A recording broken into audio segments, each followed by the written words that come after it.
Parton. Well, hello again. Hello again. Woo, boy. Congratulations, the #1 country album. Yes, I'm very proud of that. You know how hard it was? You knocked off Garth Brooks, didn't you? I mean, he was #1 for some time. Well, Garth was up there for 20 weeks. It's about time you let me be #1 for at least a week. Oh, yes, come on. He's really great, but I'm real proud of this album. It's called Eagle When She Flies, and my brother, Floyd, wrote the first single that went #1, the duet I do called Rockin' Years with Ricky Van Shelton. So it's extra special because of that. It's a family project. Sorta. Have you ever done any other work with your brother? Well, a lot of my family write songs and sing, but this is the biggest song that any of them ever had. It's #1. In fact, I've had very few #1s of my own, so I'm real proud of him. He's my baby brother. Oh. And so he wrote it about our mom and dad back about 4 years ago. So Eagle When She Flies, it's a great year for Eagles because, you know, this year at Dollywood, our new addition for Dollywood was the Eagle Sanctuary. Of course, I had written this song before, and the album was already titled before we took on the biggest presentation of bald eagles anywhere in the United States. We have the sanctuary now where we incubate the eggs and we raise the new little eagles and then put them back out in the open. But we've taken a lot of the crippled eagles and that we're nursing back to health. And so anyway, it's just a wonderful year for the eagle. And Dollywood, too. I'm telling you. I'm doing my commercials while I can. No, I'm going to... I'll go and come back in a little while here. Let's go back a little bit. Let's go back. Okay. You mentioned your mom and your dad and everything. They did encourage you, I'm sure, to write and to sing. And it's a huge house, a huge family, and a small house. Yeah, they didn't necessarily encourage me. Music was always a big part of my family. In fact, my dad was always pretty scared that I might go out in the world and bad things might happen to me. But it was something I wanted to do. It was a dream of mine to get out into the world and be a star and to sing and write songs. I don't know what all I thought I wanted to do, but I just wanted to go. I wanted to be famous, and I wanted to be rich, and all this stuff when I was little, because we were anything but rich then. I saw a little picture of you when you were 8 years old, beginning But that was everything. No, here it is right here. Oh, that's the... This is the typical second grade picture. And you could put any number of second graders in this picture, Dolly. Yeah, that was a picture from my little coat of many colors, which is the most famous song, or the song that I'm most famous for. And it's a story from my childhood, so that was... What gave you the nerve to leave that big family and get on the bus and head to Nashville? Well, I had a dream, and it was a burning thing, and it had a lot of energy to it, so it kind of just... I figured I couldn't get any poorer than we already were, and I figured I couldn't see any more people than I was living in the house with. So, and you've seen them so many times before. I wanted to see some new people.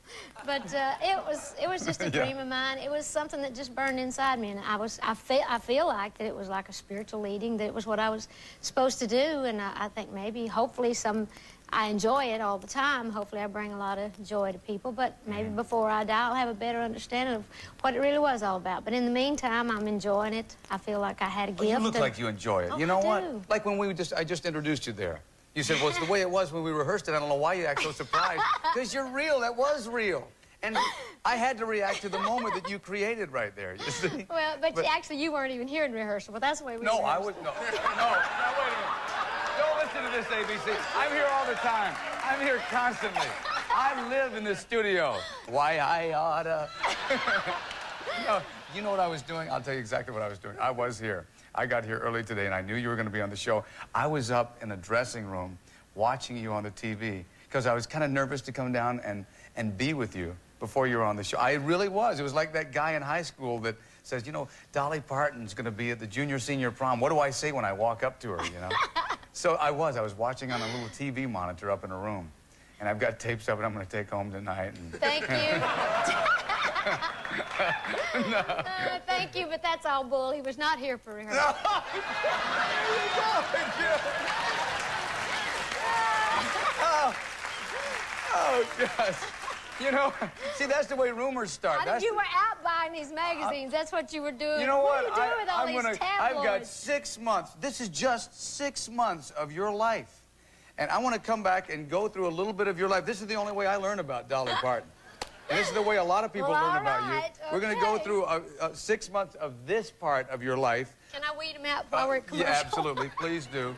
And we're going to get even deeper. Oh, okay. And she's going to sing again. Dolly Parton when we come back into the night.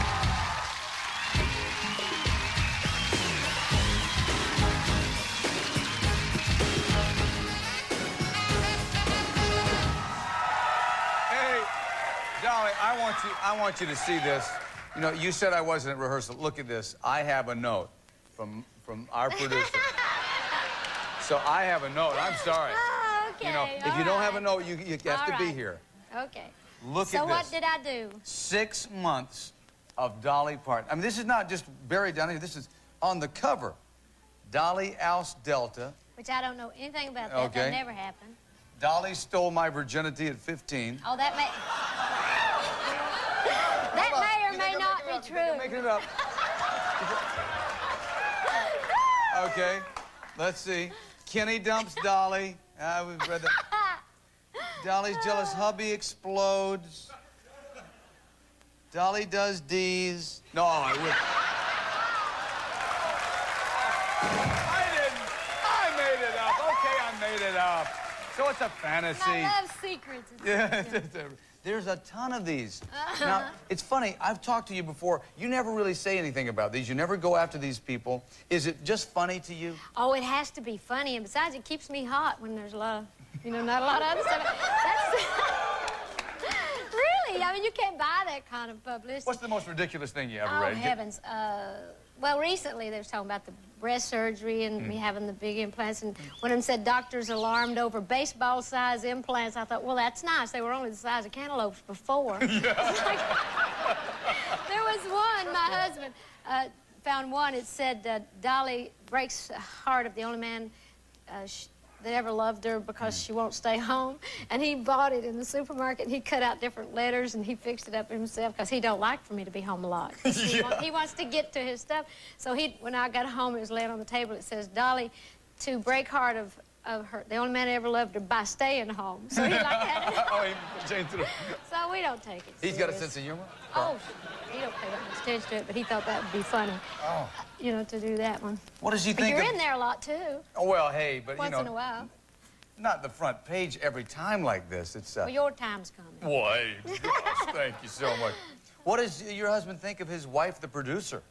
Oh, well, he's proud of me. He does not get involved in what I do, and because he don't care that much about show business, but he's proud of what I do. Now, you know, for people who are not really into this, I mean, producing something means you put the budget together, you choose the director, you help in the casting. What is that like? Well, there's a lot of work to it, but I have to honestly say I usually come up with the idea to start a production company, then I try to find the best people to run it that really do know their business, and then I stay out of it just long enough to have a fresh approach, and it's working real well. I'm in business with Sandy Gallen, my the famous manager, Sandy Gallen. The famous Sandy Gallen. Gosh, there's nobody better in the world than Sandy Gallen. I know, I think so, too. He's a genius. I think so, too. He's a legend in his own shower. That's true. But he's really great. He's your manager, too. Yes. Yeah. I just wanted to clear that up. Let's face it. But we have a company called $100. We have a TV production company and a feature film. And this, for TV, I've done an NBC movie of the week that'll be out in the fall. It's called, well, right now it's called Big T. It's about a Texas swing band singer from Texas. And it's starring Ray Benson and Asleep at the Wheel, and Gary Busey plays the love interest, my manager and promoter, and it's a real abusive relationship, and he beats me up, and I look really bad a lot of times, and I sing, and it's the most dramatic part I've ever... You're stretching in these movies, though. You really are. This one was good, because this was a story that I came up with a friend of mine, Mark Kirchhoff, and we thought, well, this would be great because we love this Western swing and to have a vehicle for that, so I think that's going to be nice.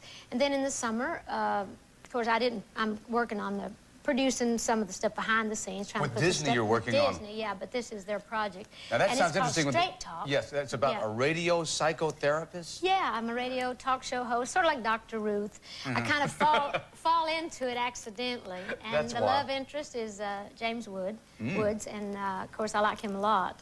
And so I'm very excited about that. Oh, I don't know is how it much. Written I yet? just. You mean in the movie? Yeah. Oh, I thought you meant in real life. I was just saying, I don't know him yet. No, he's a reporter, and he's like called Jack the Giant Killer, and he's always sort of like an Enquirer magazine reporter. He's always trying to get the dirt on everybody and destroy everybody, so he kind of gets on to me. But we wind up falling in love, and he winds up not doing the story, but there's a whole lot of twists and turns, and it's a real nice, honeymoon good at story. Dollywood, I bet. I bet we would.